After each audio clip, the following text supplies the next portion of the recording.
માળિયાના સૌ ખેડૂત મિત્રો માળિયા કેનાલ ઉપર પૂછતા હતા કે કેનાલ ક્યારે ચાલુ થશે. તો આવતીકાલ તારીખ 2 બપોર સુધીમાં માળિયાની કેનાલ ચાલુ થઈ જશે.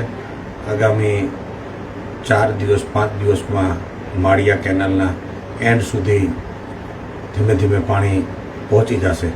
હાલમાં ધાંગધ્રાની કેનાલ અને મોરબી કેનાલ પૂરજોશથી ચાલે છે. મારી સૌ ખેડૂત મિત્રોને વિનંતી છે કે ફોર્મો ભરે અને ડિમાન્ડ મુકાવે. નર્મદામાં ડિમાન્ડ મૂકવી જરૂરી છે. તો સૌ ખેડૂત મિત્રો ફોર્મ ભરે. આવતીકાલથી માળિયાની કેનાલ ચાલુ થઈ જશે.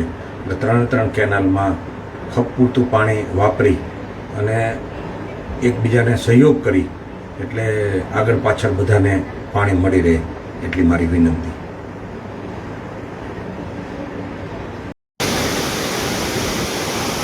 આપણા મૃદુ અને મક્કમ એવા ભાજપના નેતા ધારાસભ્ય શ્રી પીકે પરમાર સાહેબ આજની કેનાલ માળિયા બ્રાન્ચના પ્રશ્નના હિસાબે કાલે મેં ફોન કરેલો રાતે કે કાલ સાંજ સુધીમાં પાણી સૂકી જશે માળિયામાં. અને અમે અત્યારે આવ્યા હતા કેનાલે આંટો મારવા.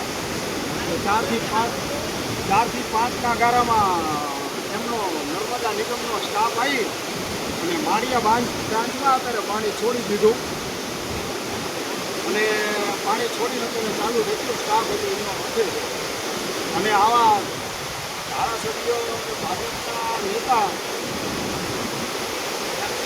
એક્ટિવ થઈને આવું કામ કરીને અને અમે ખેડૂતો હવે માળિયા બ્રાન્ચના દરેક ગામડાના ખેડૂતો હવે ખુશખુશાલીમાં આવી ગયા.